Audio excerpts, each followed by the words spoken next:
We're catching up on Dying Light here at Gamescom with Maciej, and it's just zombies seems to be your forte, your sort of your speciality. But this really isn't. People shouldn't expect Dead Island with a twist, right? This is something very different, right? Yeah, we really hope to make Dying Light something so much more. It's an action survival game in vast open world with dynamic day and night cycle and total freedom of movement with the natural movement system. So it's a totally unique experience. It sounds like a very nice sandbox scenario, but is there a strong story element to it as well, a strong narrative? Are you going for that? Yeah, absolutely. I think I can say that the story in Dying Light that we have is the best story that we did ever in our games. We really expanded our writing team. So yeah, there's a lot of story, but on the same time, there's a lot of space for emergent gameplay and just having fun with your toys in the sandbox. Is there a different approach to the narrative, how you tell the story, or can people feel familiar with how the story is told? Well, I think the biggest difference in the way we're telling the story is that everything happens from the first-person perspective. So if all the cutscenes are from first person, we're aiming to bring you really close to the action. So obviously, it's in the title. The day-night cycle is very sort of key to. Can you tell us a little bit how that sort of for your job as a designer, how does that sort of impact when you create your work? I think the most difficult part about having those two totally different kind of gameplays, it's actually like we need to design right now. We need to design two games, it's like having two games in one, because the daytime part is actually concentrating about pretty free exploration and looting, and getting ready for whatever comes during the night. And then when the night comes, everything shifts. Enemies are much more aggressive. They're fast. They can climb behind you. You meet enemies that you didn't saw during the day. So it turns to be much more about surviving till the dawn. So it's a good thing to sort of plan out now at night. This is where I'm going. I'm not taking any diversions, any sort of exploration or gambles, but I want to do this and then I want to get back. Or what's the setup there? Well, it all depends how you want to play it.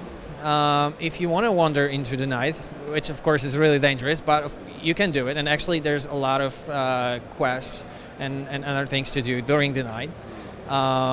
So it's solely up to you. So, that's also something that's curious, because it reminds me a little bit of Dead Rising. That Dead Rising, you could just sit in a cupboard for 3 days and then go. Of course, that was not the it's not really fun. No. Right? But it seems like it has this sort of risk-reward tension there for the players as well. You can sort of play it a little bit safe if that's the kind of player you are. How do you sort of balance that out and still sort of make the experience good for both kinds of players? Right. I mean, I can't really give you too many details just yet.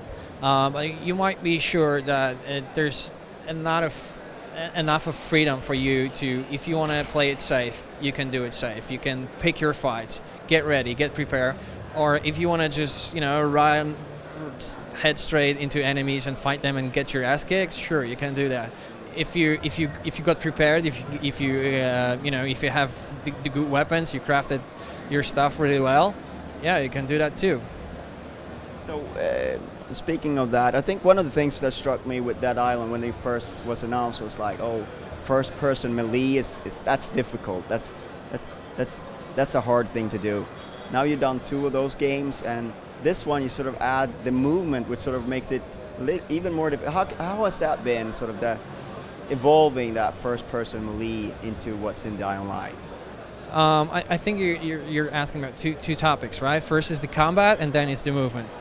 Let me start with the movement. So, after we finished the last game, we were thinking, what else could we do, to make the game even better, and how can we push the experience to another level.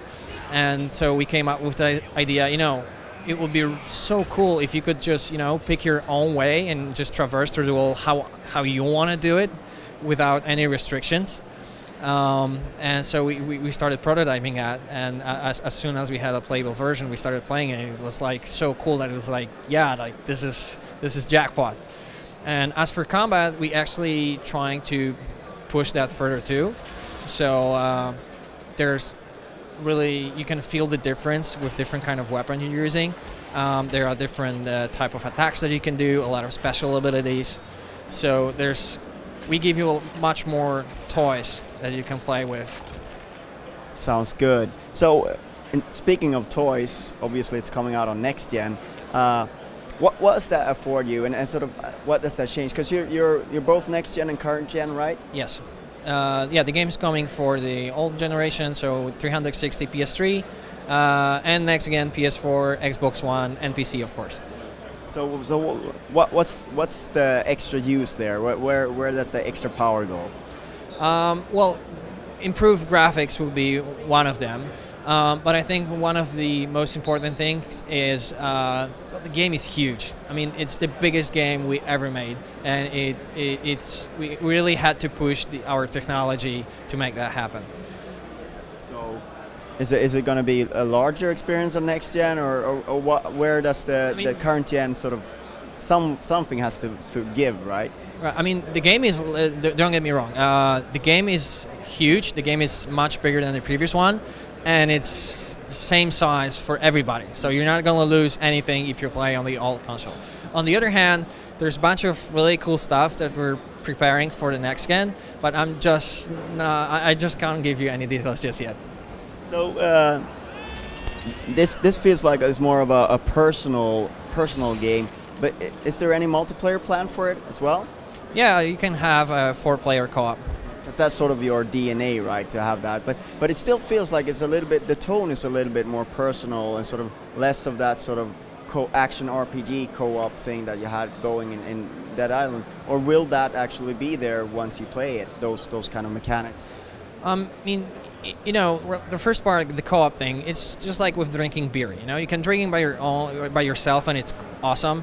But then if you're drinking with friends, it's just a totally different experience, right? That's sometimes a horrible experience. So playing game with friends is just so much better. That's why we're bringing co-op. I'm sorry, what was what's the first thing? But it feels like it's the personal experience. Yeah, well, definitely. The thing that we're bringing the cutscenes into the first person, we hope you will feel much more engaged in the game, in the characters, much more involved, and actually, we're really trying to improve our story. So hopefully, you guys will find it a much better story. I think it's the best we had in our games. So, what's the time schedule ahead? What's left to do, and where are you at? We recently hit alpha. The demos that we're showing around is still pre-alpha build. So I think we're pretty good. There's still a lot of there's a decent amount of time in front of us. The game is coming out in 2014, so there will be enough time for us to polish the game and make the experience as smooth as possible. All right. Thank you very much for your time. Thank you so much for having me. Another day, and you don't have to hide away, yeah. You'll be a man, boy.